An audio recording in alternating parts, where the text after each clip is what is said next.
VV Giri, 1884 to 1980.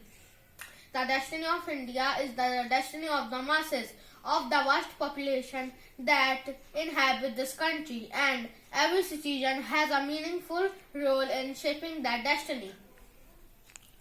Following the death in office of the President Zakir Hussain on 3rd May 1969, I was sworn in acting president the same day.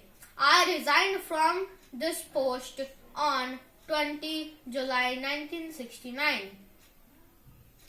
I was sworn in as President of India on 24 August 1969.